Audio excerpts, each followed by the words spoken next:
الحمد لله نحمده ونستعينه ونستغفره ونعوذ بالله من شرور أنفسنا ومن سيئات أعمالنا من يهده الله فلا مضل له ومن يضلل فلا هادي له وأشهد أن لا إله إلا الله وحده لا شريك له وأشهد أن محمدا عبده ورسوله يا أيها الذين آمنوا اتقوا الله حق تقاته ولا تموتن إلا وأنتم مسلمون يا أيها الناس اتقوا ربكم الذي خلقكم من نفس واحدة وخلق منها زوجها وبث منهما رجالا كثيرا ونساء واتقوا الله الذي تساءلون به والأرحام إن الله كان عليكم رقيبا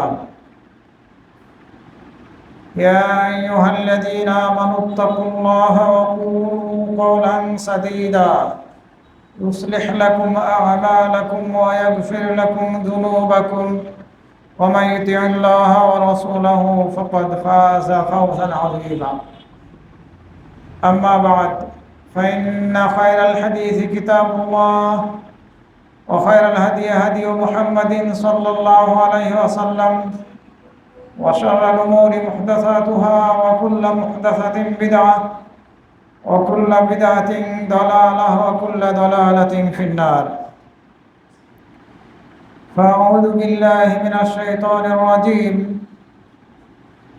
الحق من ربك فلا تكونن من الممترين وقال تعالى واتبع ما يوحى إليك واصبر حتى يحكم الله وهو خير الحاكمين সম্মানিত মুসল্লিবৃন্দ, আল্লাহ রাব্বুল আলামিন ইসলাম ধর্মের অনুসারী আমাদেরকে বানিয়েছেন।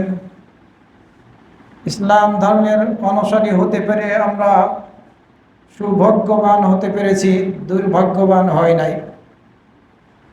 কারণ এই ইসলাম ধর্মই হচ্ছে আল্লাহ রাব্বুল আলামিনের নিকটে একমাত্র মনোনীত ধর্ম। এই ইসলাম ধর্মকে বাদ দিয়ে যারা অন্য কোনো ধর্মের অনুসারী হবে তারাই হবে ক্ষতিগ্রস্ত।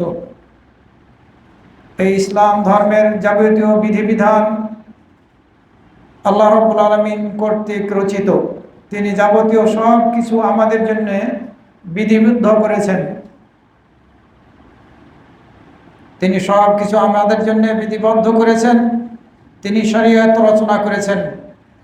কোনো ব্যক্তি, সে নবী হোক রাসূল হোক, কেউ নিজের পক্ষ থেকে ইসলামের কোনো একটি বিধানও রচনা করেনি।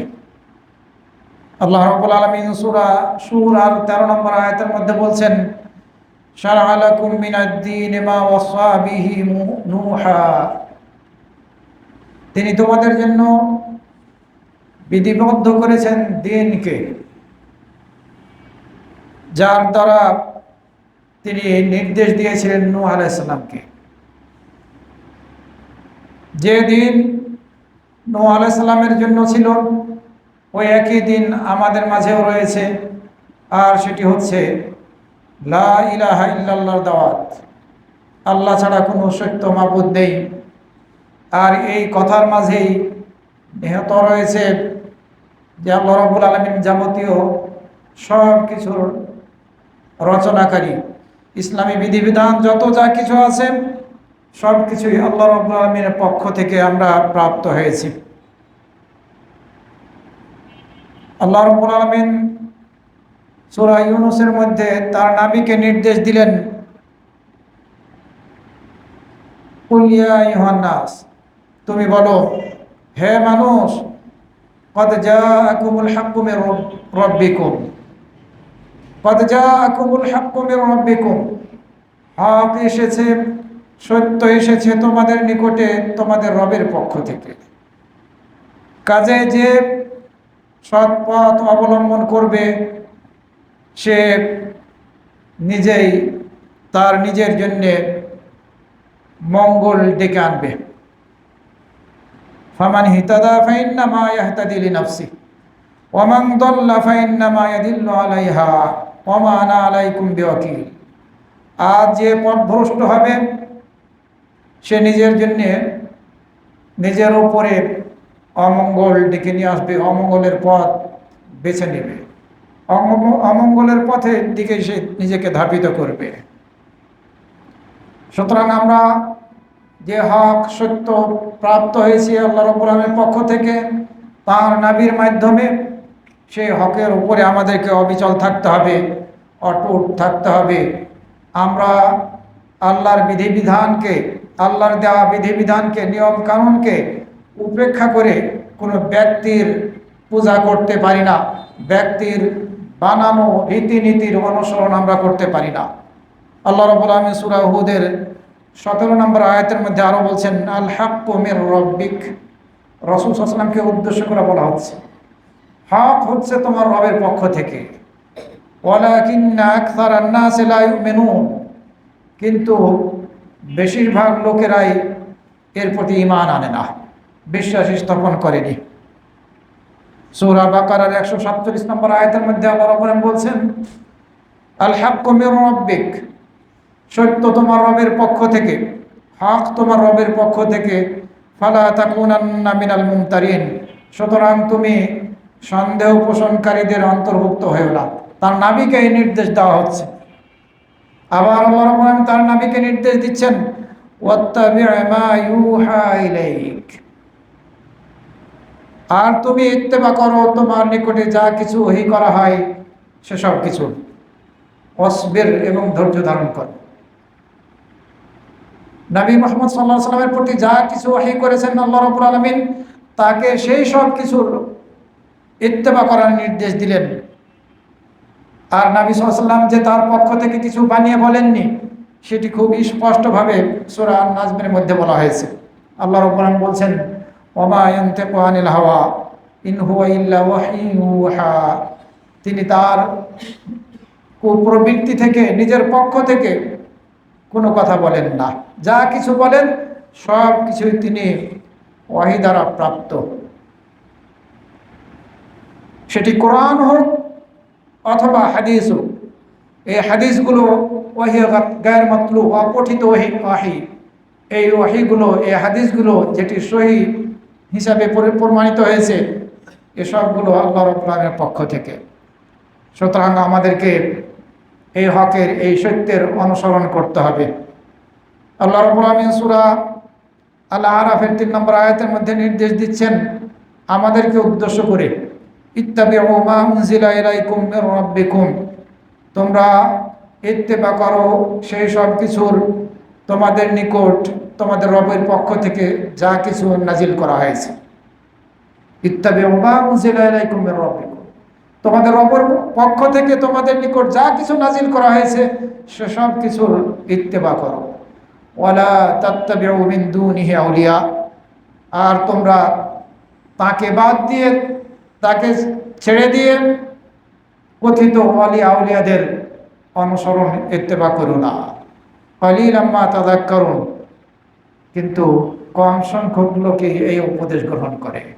বেশিরভাগ লোক আল্লাহর পক্ষ থেকে নাজিলকৃত নিয়ম নীতি, যেগুলো আমরা কোরআন দ্বারা প্রাপ্ত হয়েছি এবং রাসূল সাল্লাল্লাহু আলাইহি ওয়াসাল্লামের সহিহ হাদিস দ্বারা প্রাপ্ত হয়েছি, সেগুলোর অনুসরণ করে না।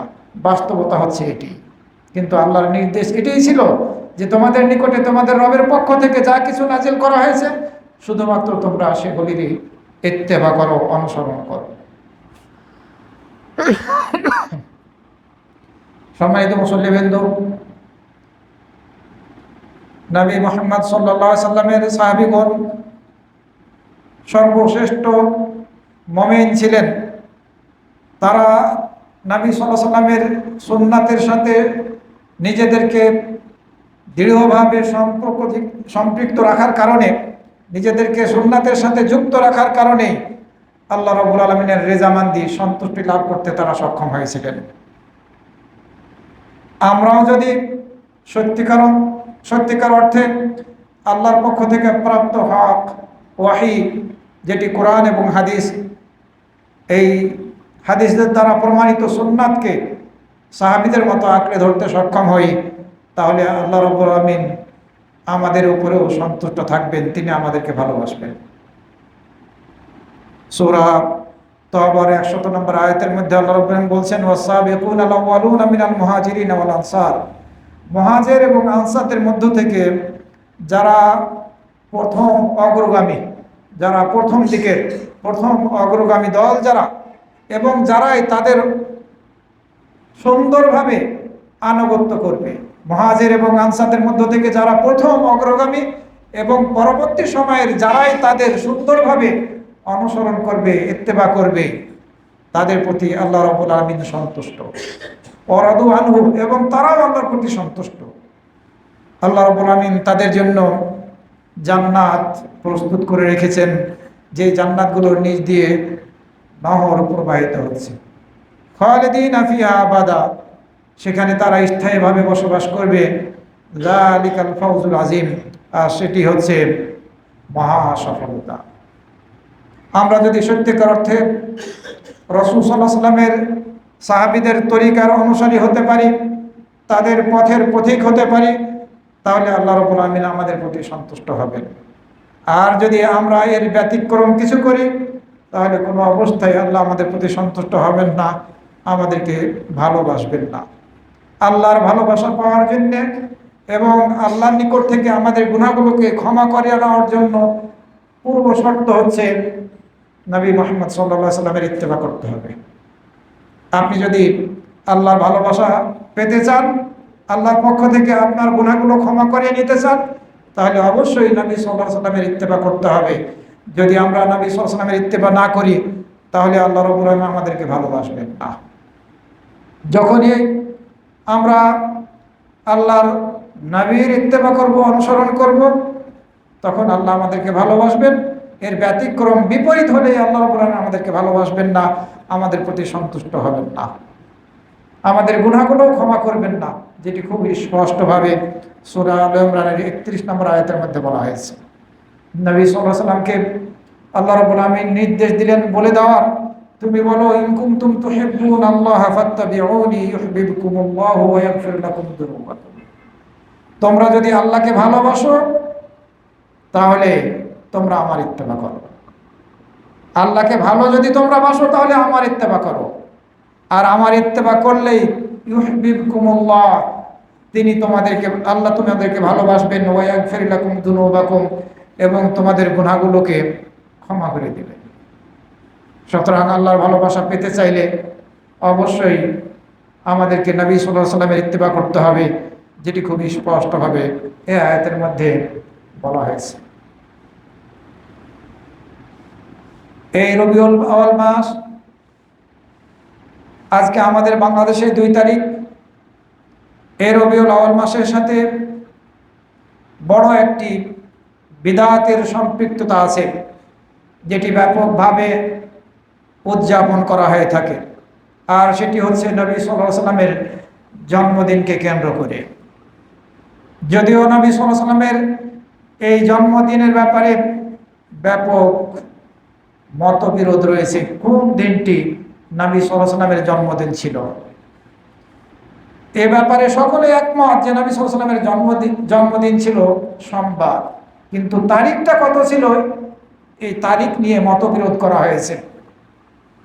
কেউ বলেছেন রবিউল আউয়াল মাসের 2 তারিখে, কেউ বলেছেন 3 তারিখে, কেউ বলেছেন 8 তারিখে, আবার কেউ বলেছেন 9 তারিখ, কেউ বলেছেন 10 তারিখ, আবার কেউ বলেছেন 12 তারিখ, 12ই রবিউল আউয়াল, আবার কেউ বলেছেন 14 তারিখ, আবার কেউ বলেছেন 16 রবিউল আউয়াল, আবার কেউ বলেছেন 17 রবিউল আউয়াল, এছাড়া আবার কেউ বলেছেন 22 রবিউল আউয়াল।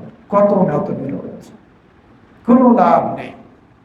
যদি আমরা জেনেও যেতাম যে এই দিনটাই, এই তারিখটাই ছিল রাসূল সাল্লাল্লাহু আলাইহি ওয়াসাল্লামের জন্মদিন, তাতেও আমাদের কোনো উপকার ছিল না।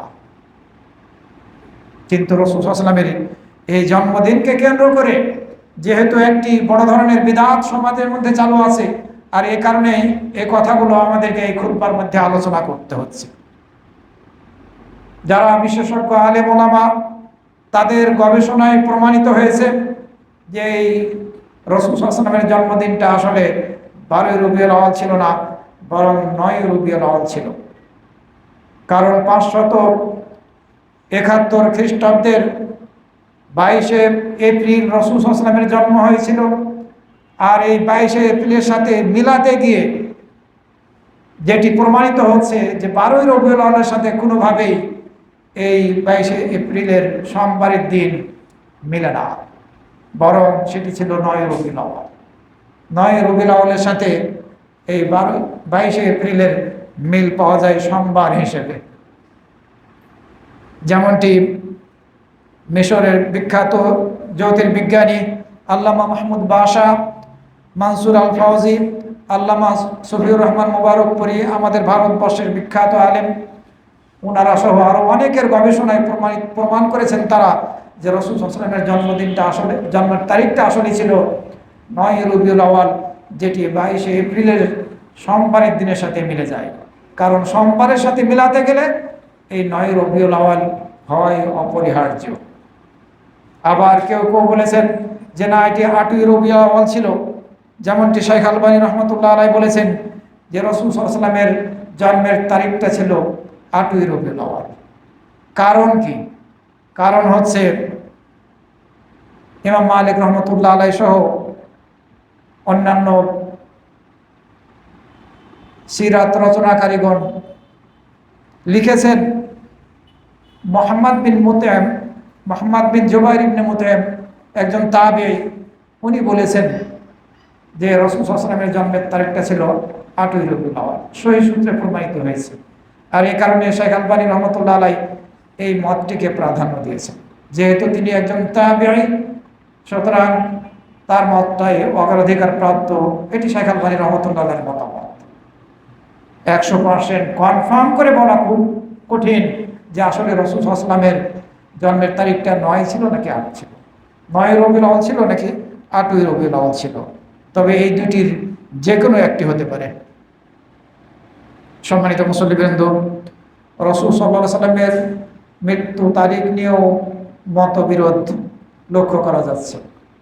অধিকাংশ আলেম ওলামাদের মতামত হচ্ছে যে রাসূল সাল্লাল্লাহু আলাইহি ওয়াসাল্লামের মৃত্যুর দিনটি ছিল সোমবার।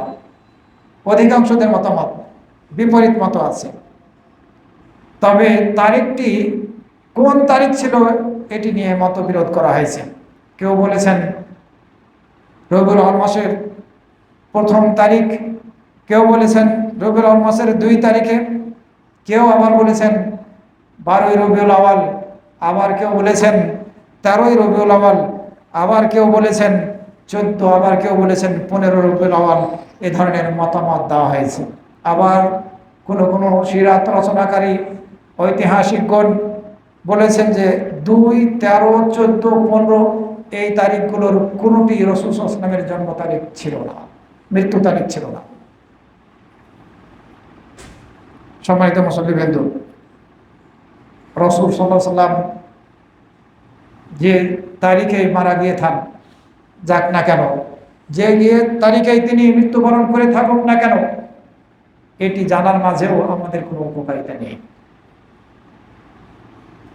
রাসূল সাল্লাল্লাহু আলাইহি ওয়াসাল্লাম মারা গিয়েছেন, মৃত্যুর স্বাদ তাকে গ্রহণ করতেই হয়েছে, এটি চিরধার্য। আয়েশা রাদিয়াল্লাহু আনহা থেকে বর্ণিত হয়েছে, নবী সাল্লাল্লাহু আলাইহি ওয়াসাল্লাম যখন মারা গেলেন তখন আবু বকর রাদিয়াল্লাহু আনহু আসুনহ নামক স্থানে ছিলেন, যেটি মদিনার উঁচু এলাকা। এই সুনহ নামক স্থানে তার নিকট যখন নবী সাল্লাল্লাহু আলাইহি ওয়াসাল্লামের মৃত্যুর সংবাদ পৌঁছল, তখন তিনি আসলেন। তিনি আসার পূর্বেই উমর রাদিয়াল্লাহু আনহু বললেন, আল্লাহর কসম, আমার অন্তরের মধ্যে এটি উকি মারছে যে তিনি মারা যাননি, এবং মারা গিয়ে থাকলেও হাদিসের ভাব অর্থ তাকে আবার পুনর্জীবিত করা হবে। তিনি কিছু ব্যক্তির হাত এবং পাকে কর্তন করবেন, কেটে ফেলবেন। এই অবস্থায় আবু বকর রাদিয়াল্লাহু আনহু যখন আসলেন, এসে মসজিদে প্রবেশ করলেন। মসজিদে প্রবেশ করার পরে চুপচাপ কাউকে কিছুই জিজ্ঞাসা করলেন না। আয়েশা রাদিয়াল্লাহু আনহার ঘরে চলে গেলেন। রাসূল সাল্লাল্লাহু আলাইহি ওয়াসাল্লামের চেহারাটা কাপড় সরিয়ে দেখলেন, দেখে তাকে চুমু দিলেন। এরপরে বললেন, আমার পিতামাতা আপনার জন্য উৎসর্গিত হোক। তিবতা হাইয়ান ওয়া মাইয়াতান, আপনি জীবনে এবং মরণে পবিত্র। আবু বকর রাদিয়াল্লাহু আনহু এই কথা বললেন। এরপরে বললেন, ওয়াল্লাযী নাফসি বিয়াদিহি, সেই সত্তার কসম যার হাতে আমার আত্মা, আমি আবু বকরের আত্মা, লা ইউযীকুকাল্লাহু মাউতাতাইনি আবাদা, আপনাকে দুইবার মৃত্যুর স্বাদ আল্লাহ রাব্বুল আলামিন গ্রহণ করাবেন না। উদ্দেশ্য হচ্ছে ওমর রাদিয়াল্লাহু আনহুকে থামানো, যে তুমি কি বলো, রাসূল সাল্লাল্লাহু আলাইহি ওয়াসাল্লামকে আবারও জীবিত করা হবে, এরপরে তিনি কিছু লোকের হাত পা কেটে ফেলবেন, না, এই কথা গ্রহণযোগ্য নয়। আল্লাহর কসম, সেই সত্তার কসম যার হাতে আমি আবু বকরের আত্মা, আপনাকে আল্লাহ রাব্বুল আলামিন দুইবার কখনো মৃত্যু দান করবেন না। সুম্মা খারাজা, এ কথা বলে ঘর থেকে আবু বকর রাদিয়াল্লাহু আনহু বের হলেন।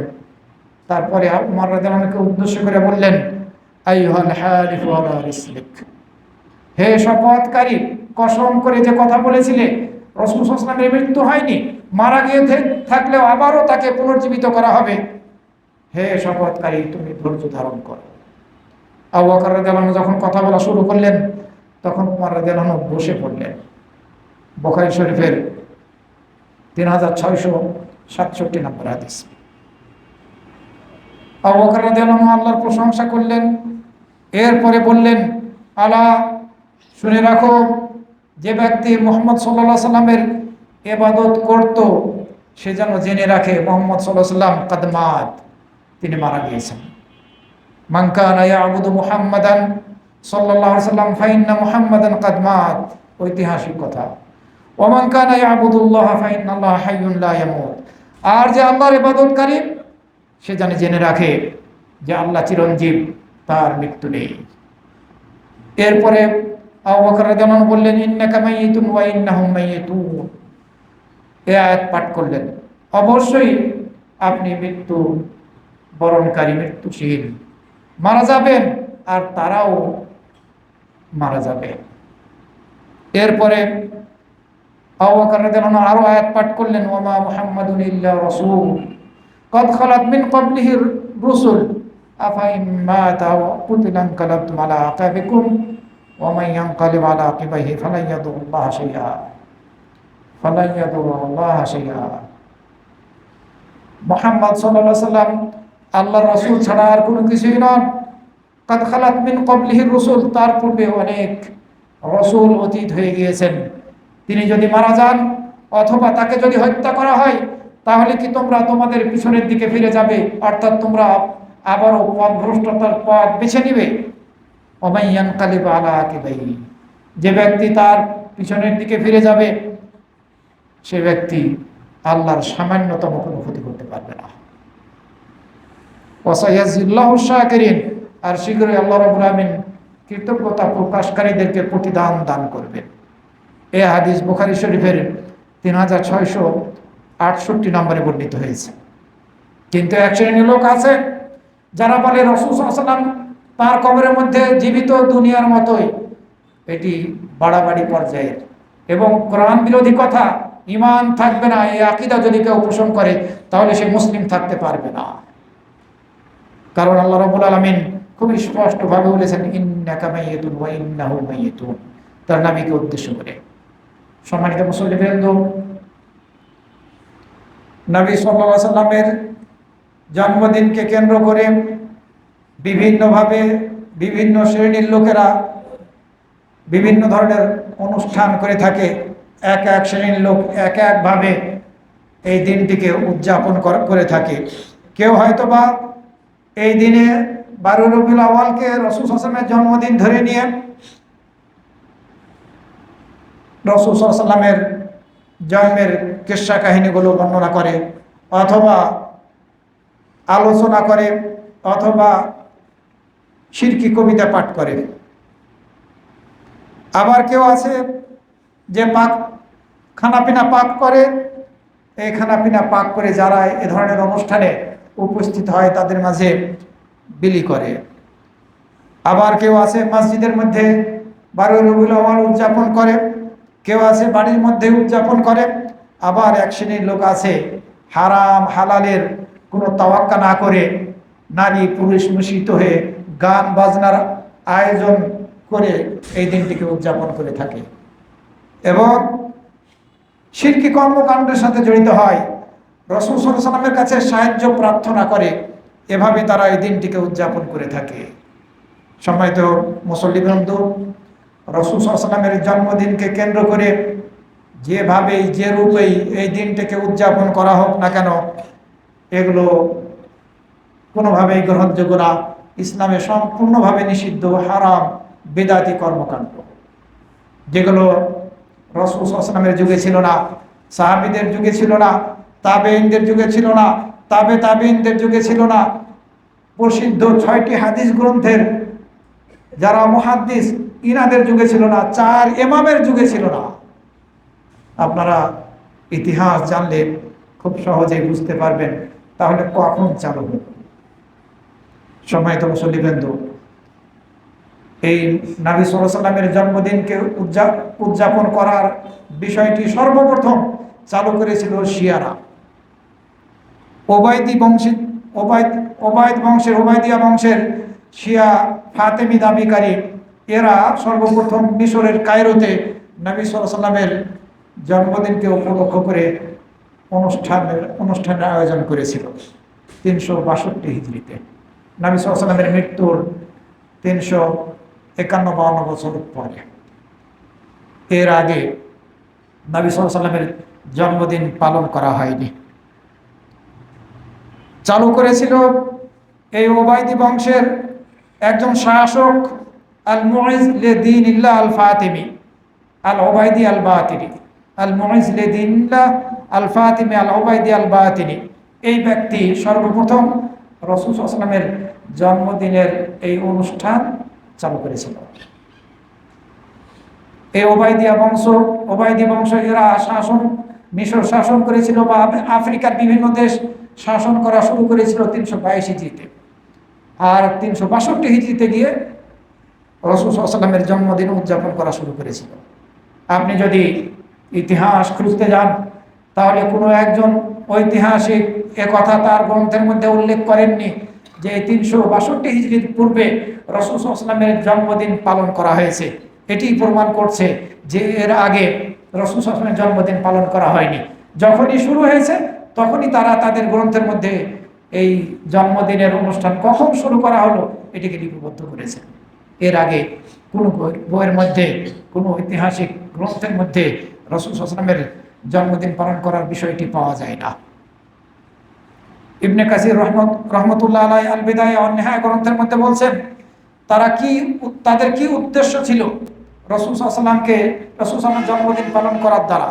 তাদের উদ্দেশ্য ছিল যে মুসলিমদের ধর্মের মধ্যে ভেজাল ঢুকানো, মুসলিমদেরকে পথভ্রষ্টার দিকে নিয়ে যাওয়া, দিনের মধ্যে পরিবর্তন ঘটানো, এটি ছিল তাদের উদ্দেশ্য। তাদের উদ্দেশ্য ছিল এই ইসলাম ধর্মের মধ্যে এমন কোনো কিছু অনুপ্রবেশ ঘটানো যেটি ইসলাম ধর্মের অন্তর্ভুক্ত কর্ম নয়। তাদের উদ্দেশ্য ছিল মুসলিমদেরকে তাদের দিন থেকে দূরে সরিয়ে দেওয়া, আর সেটি করতে তারা সফল হয়েছিল। মানুষকে বেদাতের সাথে যুক্ত করার দ্বারা যেভাবে দিন থেকে সরানো যায়, অন্য কোনো কর্মের দ্বারা দিন থেকে এভাবে আল্লাহ কর্তৃক প্রাপ্ত আমরা যে শরীয়ত লাভ করেছি এই শরীয়ত থেকে দূরে সরানো সম্ভব নয়। বেদাতের দ্বারা যেভাবে দিন থেকে মানুষ সরে যায়, মুসলিমরা সরে যায়, এভাবে আর অন্য কোনো কিছুর দ্বারা সরানো সম্ভব হয় না। এই ওবায়দি বংশের মুইজ লিদিনিল্লাহ আল ফাতিমি শুধু রাসূল সাল্লাল্লাহু আলাইহি ওয়াসাল্লামের জন্মদিন উদযাপন করার এই প্রথা চালু করেছিল, বিষয়টা এমন নয়। নববর্ষ উদযাপন করার প্রথা চালু করেছিল মুসলিমদের মাঝে, আশুরা উদযাপন করার প্রথা চালু করেছিল আলী রাদিয়াল্লাহু আনহু, ফাতেমা রাদিয়াল্লাহু আনহা, হাসান হুসাইন এবং বর্তমান সময়ের যারা শাসক হিসাবে শাসনভার গ্রহণ করবে এদের জন্মদিন উদযাপন করার প্রথা চালু করেছিল। ওই রজব মাসের প্রথম রাত উদযাপন করার প্রথা চালু করেছিল। রজব মাস মধ্য রজবের রাত উদযাপন করার প্রথা চালু করেছিল। শাবান মাসের প্রথম রাত উদযাপন করা এবং মধ্য শাবানের যেটি শবে বরাত নামে কথিত শবে বরাত নামে পরিচিত সেটি চালু করার প্রথা চালু করেছিল এই শিয়ারাই। আর সেটি আমাদের মুসলিমদের মাঝে ছড়িয়ে পড়েছে। এ ধরনের আরো অনেক দিন উদযাপন করার প্রথা এবং রাত উদযাপন করার প্রথা এই শিয়া চরমপন্থীরা চালু করেছিল, যাদের সম্পর্কে ইবনে কাসির রহমতুল্লাহ আলাই আল বিদায়া ওয়ান নিহায়া গ্রন্থের মধ্যে বলছেন, হুম কুফারুন ফুসাক ফুজ্জারুন মুলহিদুন, তারা কাফের। এই ওবায়দী বংশের শাসক যারা ছিল, যারা মিশরকে একসময় শাসন করেছিল, এরা কাফের, এরা পাপাচারী, এরা ফাসিক, এরা নাস্তিক, এরা ইসলামকে ধ্বংসকারী, এরা অগ্নিপূজক। এভাবে ইবনে কাসির রহমতুল্লাহ আলাইহি আল বিদায়া ওয়ান নিহায়া গ্রন্থের মধ্যে তাদের ব্যাপারে মন্তব্য করেছেন। তারা প্রকৃতপক্ষে মুসলিম ছিল না। ঐতিহাসিক আবু শামা রহমুল্লাহ উনি বলছেন যে মুসেল নামক মোসেল এলাকায়, ইরাকের মোসেল এলাকায় সর্বপ্রথম তিনি মিলাদুন নবীর নবী সাল্লাল্লাহু আলাইহি ওয়াসাল্লামের জন্মদিনে উদযাপন করা শুরু করেছিলেন। তিনি হচ্ছেন ওমর ইবনে মুহাম্মদ আল-মুল্লাহ। ইরাকের মোসেল এলাকায় তিনি রাসূল সাল্লাল্লাহু আলাইহি ওয়াসাল্লামের জন্মদিন উদযাপন করা শুরু করেছিলেন। তিনি একজন পরিচিত নেককার ব্যক্তির অন্তর্ভুক্ত ছিলেন। এরপরেও এই বেদাতের সাথে তিনি যুক্ত হয়েছিলেন আর তার অনুসরণ করেছিলেন এই ইরাকের এরবল এলাকার গভর্নর মুজাফফর আবু সাইদ কুতুবুরি। মোসেল এলাকার যিনি গভর্নর ছিলেন ওমর ইবনে মুহাম্মদ আল মোল্লা, উনি চালু করলেন এই এলাকায় সর্বপ্রথম, কিন্তু মিলাদুন নবী চালু করার সর্বপ্রথম তিনি নন। আর তার অনুসরণ করলেন মুজাফফর আবু সাইদ কুতুবুরি, ইরাকের এরবল এলাকার ইনি দায়িত্বশীল ছিলেন, গভর্নর ছিলেন 600 হিজরির শেষ দিকে অথবা 700 হিজরির শুরুর দিকে। আর মিশরে চালু করলো শিয়ারা 362 হিজরিতে। এই মুজাফফর আবু সাইদ আল কুতুবুরি উনি এই দিনটি উদযাপন করার জন্য 5000 খাসি জবে করতেন। এই খাসির মাথাগুলোকে ভুনা করা হতো। 10,000 মুরগি জবে করতেন। এরপরে 1 লক্ষ প্লেটের ব্যবস্থা করতেন। 30,000 মিষ্টির পাত্রের ব্যবস্থা করতেন। এভাবে তিনি এই দিনটিকে উদযাপন করতেন এবং সুফিদেরকে ডেকে নিয়ে এসে গান বাজনার আয়োজন করতেন, নাচের আয়োজন করতেন। জোহর থেকে ফজর পর্যন্ত এইসব অনুষ্ঠান চলতে থাকতো। তিনি নিজেও নাচ গানে অংশগ্রহণ করতেন। মুজাফফর আবু সাইদ আল কুতুবুরি 600 হিজরির শেষের দিকে অথবা 700 হিজরির শুরুর দিকে। এই মুজাফফর আবু সাইদ আল কুতুবুরি উনি কোনো বছরে 8ই রবিউল আউয়াল উদযাপন করতেন, আবার কোনো বছর হয়তো 12ই রবিউল আউয়াল উদযাপন করতেন। এই মতভেদ থাকার কারণে তিনি এই কাজ করতেন, যেটি ইবনে খালেকান ফি ওয়াফায়াতুল আয়ান ওয়াফায়াতুল আয়ান এই ইতিহাস গ্রন্থের মধ্যে উল্লেখ করেছেন। এই দিনে মুজাফফর আবু সাইদ আল কুতুবুরি এই 8ই রবিউল আউয়াল অথবা 12ই রবিউল আউয়াল আসার 2 দিন আগে থেকে বা কয়েকদিন আগে থেকে যত বড় বড় উট, বড় বড় এই গরু, বড় বড় দুম্বা ছাগল, এগুলোকে মাঠের মধ্যে একত্রিত করতেন। যত প্রকার বাদ্যযন্ত্র আছে সেগুলোকে উপস্থিত করতেন এবং গান বাজনার আসর বসাতেন। এভাবে রাসূল সাল্লাল্লাহু আলাইহি ওয়াসাল্লামের এই জন্মদিন উদযাপন করার প্রথা বিভিন্ন এলাকায় চালু হয়েছিল। সম্মানিত মুসল্লিবৃন্দ, আসলে উচিত ছিল সুন্নাহকে জাগ্রত করা, কিন্তু এই যে চালু করা হলো এই বিদআতকেই মানুষ জাগ্রত করছে, সমাজের মধ্যে প্রচারিত করছে, অনুসরণ করছে এই বেদাতি কর্মকাণ্ড করতে গিয়ে অনেক ধরনের অনইসলামিক আরো কর্মকাণ্ডের সাথে নিজেদেরকে যুক্ত করে ফেলে। কিন্তু এই রাসূল সাল্লাল্লাহু আলাইহি ওয়াসাল্লামের জন্মদিনকে উপলক্ষ করে অনুষ্ঠানের আয়োজন করা অথবা বিশেষ মিছিল বের করা, এগুলো হারাম কেন? এই হারাম হওয়ার কয়েকটি কারণ আমি আপনাদের সামনে সংক্ষেপে উল্লেখ করব। এটি হারাম, অন ইসলামিক কাজ। আমরা কেউ এই নবী সাল্লাল্লাহু আলাইহি ওয়াসাল্লামের জন্মদিন উদযাপন করার ক্ষেত্রে অর্থনৈতিকভাবে সহযোগিতা করব না, অংশগ্রহণ করব না। কেন করব না এবং কেন হারাম? এর 4টি কারণ। 1 নম্বর কারণ হচ্ছে যেটি রাসূল সাল্লাল্লাহু আলাইহি ওয়াসাল্লামের যুগে উদযাপন করা হয়নি। সাহাবীদের যুগে এই দিনটিকে উপলক্ষ করে কোনো আয়োজন করা হয়নি। আর যেটি রাসূল সাল্লাল্লাহু আলাইহি ওয়াসাল্লামের যুগে ছিল না, সুন্নাত হিসেবে সাহাবীদের যুগে ছিল না, সেটি কোনোভাবে সুন্নাতি আমল হতে পারে না, ইসলামিক আমল হতে পারে না, বরং সেটি বিদআতি কর্মকাণ্ড।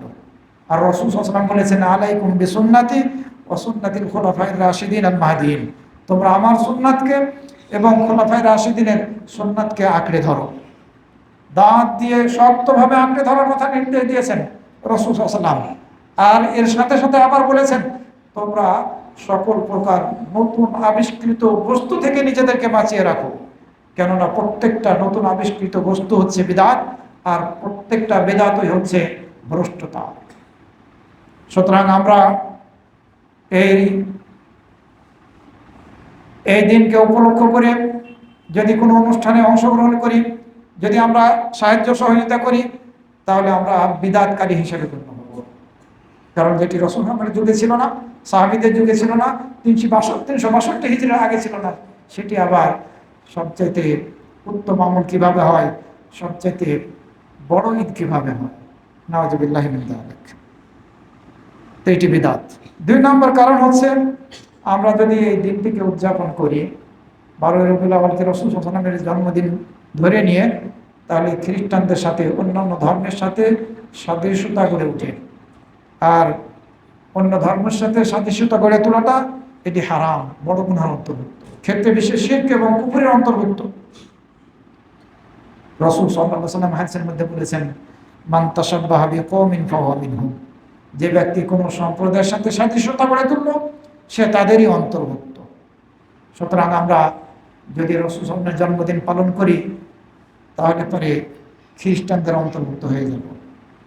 আর যারা সর্বপ্রথম 362 হিজরিতে রাসূল সাল্লাল্লাহু আলাইহি ওয়াসাল্লামের জন্মদিন উদযাপন করার প্রথা চালু করেছিল, তারা খ্রিস্টানদের প্ররোচনায় সেটি চালু করেছিল, তাদের অর্থনৈতিক সহযোগিতা এবং সাপোর্টে তারা চালু করেছিল মুসলিম সমাজের মধ্যে। সুতরাং এটি আমরা যদি উদযাপন করি, তাহলে খ্রিস্টানদের সাথে আমাদের সাদৃশ্যতা গড়ে উঠবে, যেটি নিঃসন্দেহে কমপক্ষে বড় গুনাহ, কমপক্ষে কাবিরা গুনাহ। 3 নম্বর কারণ হচ্ছে, এটি তো আমরা জানলাম বিদআত। দ্বিতীয়ত, অমুসলিমদের সাথে সাদৃশ্যতা গড়ে ওঠে, 2 দিক থেকে এটা হারাম। তৃতীয় কারণ হচ্ছে যে এই দিনকে উদযাপন করতে গিয়ে লোকেরা অতিরঞ্জন করে থাকে, বাড়াবাড়ি করে থাকে, অতি ভক্তি দেখাতে গিয়ে শিরক এবং কুফরের সাথে নিজেদেরকে যুক্ত করে। অথচ রাসূল সাল্লাল্লাহু আলাইহি ওয়াসাল্লাম খুবই স্পষ্টভাবে নিষেধ করেছেন যে তোমরা আমাকে সেইভাবে ভালোবেসো না, আমার ভালোবাসায় তোমরা বাড়াবাড়ি করো না, যেমনিভাবে খ্রিস্টানরা ঈসা আলাইহিস সালামের ব্যাপারে বাড়াবাড়ি করেছিল। খ্রিস্টানরা যেভাবে বাড়াবাড়ি করেছিল ঈসা আলাইহিস সালামের ভালোবাসা দেখাতে গিয়ে, অনুরূপ ভালোবাসা এই বাড়াবাড়ি করে আমাকে তোমরা দেখায়ও না। তারা কি করেছিল? তারা ঈসা আলাইহিস সালামকে মাবুদের স্থানে বসিয়েছে, তারা ঈসা আলাইহিস সালামকে আল্লাহর পুত্র বানিয়েছে। তো তোমরা আমাকে সেই পর্যায়ে নিয়ে যেও না, বরং আমি হচ্ছি আল্লাহর বান্দা এবং তার রাসূল। তোমরা বলো আব্দুল্লাহি ওয়া রাসূলুহু। এই হাদিস বুখারী শরীফের 3445 নম্বরে বর্ণিত হয়েছে। সুতরাং আমরা রাসূল সাল্লাল্লাহু আলাইহি ওয়াসাল্লামকে ভালোবাসা দেখাতে গিয়ে, রাসূল সাল্লাল্লাহু আলাইহি ওয়াসাল্লামের ভালোবাসা দেখাতে গিয়ে যাতে বাড়াবাড়ি না করি, এগুলো কোনো ভালোবাসার পথ নয়। ভালোবাসার পথ হচ্ছে রাসূল সাল্লাল্লাহু আলাইহি ওয়াসাল্লামের সুন্নাতের ইত্তেবা করার মাঝে। যে রাসূল সাল্লাল্লাহু আলাইহি ওয়াসাল্লামের সুন্নাতের অনুসরণ করবে, ইত্তেবা করবে, সেই প্রকৃতপক্ষে রাসূল সাল্লাল্লাহু আলাইহি ওয়াসাল্লামকে ভালোবাসবে। আর যে এ ধরনের ইসলামের মধ্যে যেসব কর্মকাণ্ড নেই, যেসব কর্ম নেই, এসব কর্মের দ্বারা রাসূল সাল্লাল্লাহু আলাইহি ওয়াসাল্লামকে ভালোবাসার বহিঃপ্রকাশ ঘটাতে চায়, তারা প্রকৃতপক্ষে রাসূল সাল্লাল্লাহু আলাইহি ওয়াসাল্লামের সুন্নাতের অনুসারী নয় এবং তারা রাসূল সাল্লাল্লাহু আলাইহি ওয়াসাল্লামকে ভালোবাসে না। বাস্তবিক পক্ষে বর্তমানে যারা রাসূল সাল্লাল্লাহু আলাইহি ওয়াসাল্লামের এই জন্মদিনটা উদযাপন করে, এরা রাসূল সাল্লাল্লাহু আলাইহি ওয়াসাল্লামকে মাবুদের স্থানেই নিয়ে গিয়েছে। আপনারা একটু সামনের দিকে এগিয়ে বসেন, সামনে ফাঁকা জায়গাগুলো পূর্ণ করেন।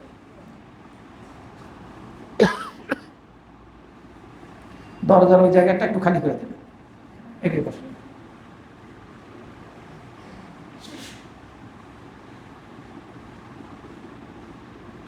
সুতরাং রাসূল সাল্লাল্লাহু আলাইহি ওয়াসাল্লামকে সম্মান দেখাতে গিয়ে আমরা যাতে বাড়াবাড়ি না করি, আর যারাই বাড়াবাড়ি করেছে তারা রাসূল সাল্লাল্লাহু আলাইহি ওয়াসাল্লামকে ওই ঈসা আলাইহিস সালামের মতোই, খ্রিস্টানদের মতো ঈসা আলাইহিস সালামের স্তরে স্থান দিয়ে ফেলেছে।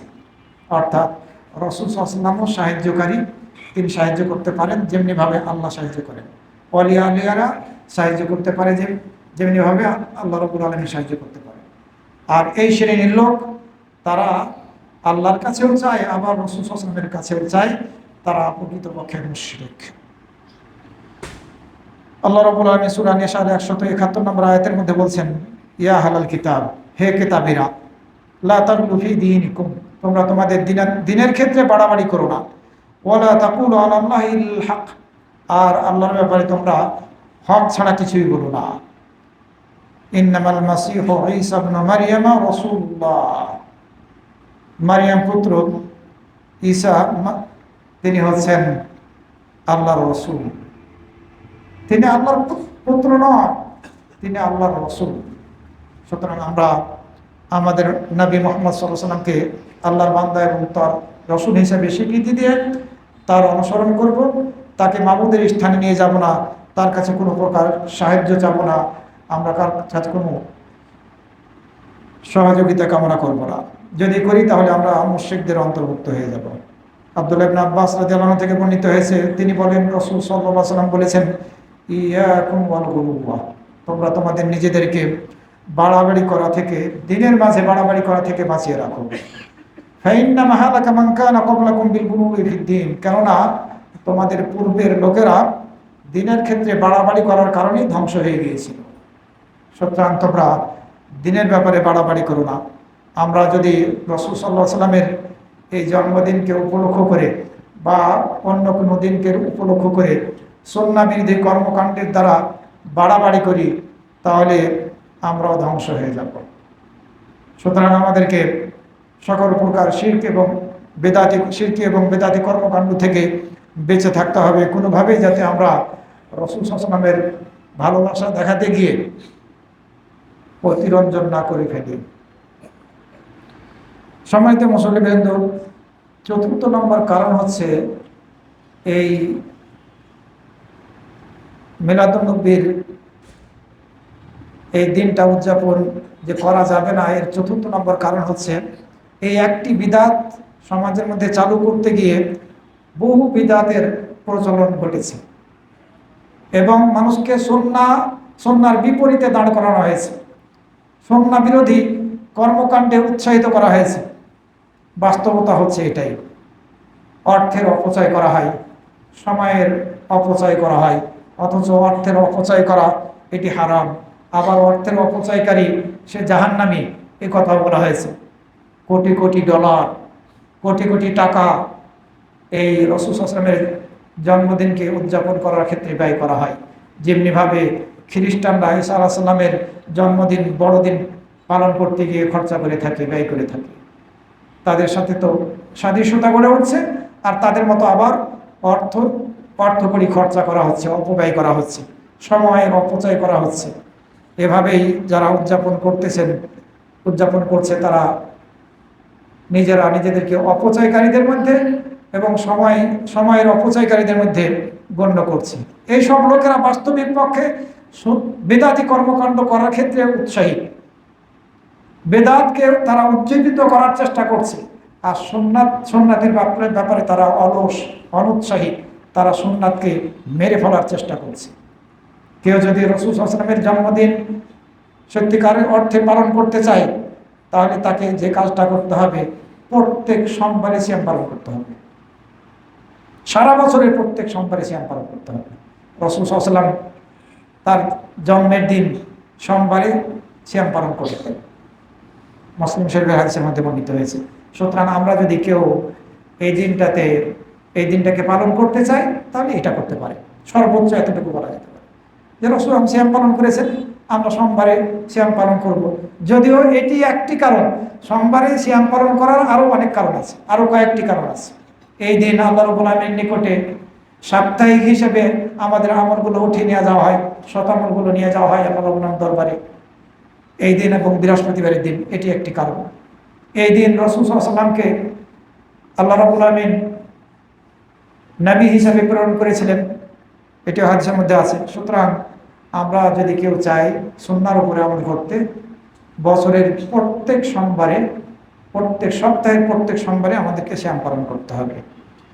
সম্মানিত মুসল্লিবৃন্দ, আমরা যদি কোনো কিছুর ক্ষেত্রে মতবিরোধ করি, আমাদের মাঝে ইখতিলাফ হয়, তাহলে আমাদের সে সময়ে করণীয় কি? এ সময়ে আমাদের করণীয় হচ্ছে আল্লাহ এবং তার রাসূল কি বলেছেন সেদিকে প্রত্যাবর্তন করা। আমরা যদি এই রাসূল সাল্লাল্লাহু আলাইহি ওয়াসাল্লামের জন্মদিনকে উদযাপন করার বিষয়ে কোরআন হাদিসের দিকে প্রত্যাবর্তন করি, সেদিকে যদি ফিরে যাই, তাহলে দেখব যে এ সম্পর্কে কোনো কিছুই কোরআন এবং হাদিসের মধ্যে পাওয়া যাচ্ছে না। যারা বলছে তারা অপব্যাখ্যা করছে, তারা যে দলিল দ্বারা এই জন্মদিনকে উদযাপন করার কথা বোঝানো হয়নি, এ ধরনের অপব্যাখ্যা করে তারা এটাকে সাব্যস্ত করার চেষ্টা করছে। সুতরাং আমরা সেদিকে যাতে ভ্রুক্ষেপ না করি। আল্লাহ রাব্বুল আমিন সূরা নিসার 59 নম্বর আয়াতের মধ্যে বলছেন, তোমরা যদি কোনো কিছুর ক্ষেত্রে মতবিরোধ করো তাহলে সেই জিনিসটিকে আল্লাহ এবং রাসূলের দিকে ফিরাও, যদি তোমরা আল্লাহ এবং শেষ দিবসের প্রতি ঈমান এনে থাকো, যালিকা খায়রুন ওয়া আহসানু তা'বীরা, এটি উত্তম। সুতরাং আমরা এই রাসূল সাল্লাল্লাহু আলাইহি ওয়াসাল্লামের জন্মদিনকে উপলক্ষ করে কোনো কিছুর সাথে যুক্ত করবো না নিজেদেরকে। দিনকে আল্লাহ রাব্বুল আলামিন পরিপূর্ণ করার ঘোষণা দিয়েছেন, আমরা যদি এটিকে ভালো কাজ বলে এই দিনটাকে উদযাপন করি, তাহলে পরে আমরা দিনের মধ্যে নতুনভাবে কিছু সংযোজনকারী হিসাবে গণ্য হব, অর্থাৎ আমরা নিজেরা মুশরিক হয়ে যাব, আল্লাহকে মিথ্যুক সাব্যস্ত করা হবে। কারণ আল্লাহ রাব্বুল আমিন দিনকে পরিপূর্ণ করার ঘোষণা দিয়েছেন। আবার রাসূল সাল্লাল্লাহু আলাইহি ওয়াসাল্লামকেও মিথ্যুক সাব্যস্ত করা হবে, কারণ রাসূল সাল্লাল্লাহু আলাইহি ওয়াসাল্লাম হাদিসের মধ্যে বলেছেন যে এমন কোনো কিছু নেই, এমন কোনো আমল নেই যে আমলটি তোমাদেরকে জান্নাতের নিকটবর্তী করবে আর জাহান্নাম থেকে দূরে সরাবে, সে আমলটির নির্দেশ আমি তোমাদেরকে দিতে ছেড়েছি। আর এমন কোনো আমল নেই যে আমলটি তোমাদেরকে জাহান্নামের নিকটবর্তী করবে আর জান্নাত থেকে দূরে সরাবে, সে আমলটি ব্যাপারে তোমাদেরকে আমি নিষেধ করি নাই। যেটি তোমাদেরকে জান্নাতের নিকটবর্তী করবে সে আমলের নির্দেশ আমি তোমাদেরকে দিয়ে দিয়েছি, আর যেটি তোমাদেরকে জাহান্নামের নিকটবর্তী করবে সেটি থেকে আমি তোমাদেরকে নিষেধ করেছি। সুতরাং কেউ যদি ভালো মনে করে নতুন কিছু এই ইসলামের মধ্যে চালু করে, তাহলে পরে সেটি কোনোভাবেই গ্রহণযোগ্য হতে পারে না, আর যেই চালু করবে সে রাসূল সাল্লাল্লাহু আলাইহি ওয়াসাল্লামকে মিথ্যুক সাব্যস্ত করবে। সম্মানিত মুসল্লিবৃন্দ, আল্লাহ রাব্বুল আলামিন আমাদের সকলকে এ ধরনের বেদাতি কর্মকাণ্ড থেকে হেফাজত করুন। আল্লাহ যাতে আমাদেরকে এই বেদাতের সাথে যুক্ত করে এর সাথে আরও যেসব অনিসলামিক কর্মকাণ্ড আছে সেগুলো থেকে সাথে যুক্ত না করেন। আল্লাহ রাব্বুল আলামিন আমাদের সবাইকে যাতে এই তৌফিক দান করেন। আকুলু কওলি হাযা ওয়া আস্তাগফিরুল্লাহ লি ওয়া লাকুম ওয়া লিসাইরিল মুসলিমিন।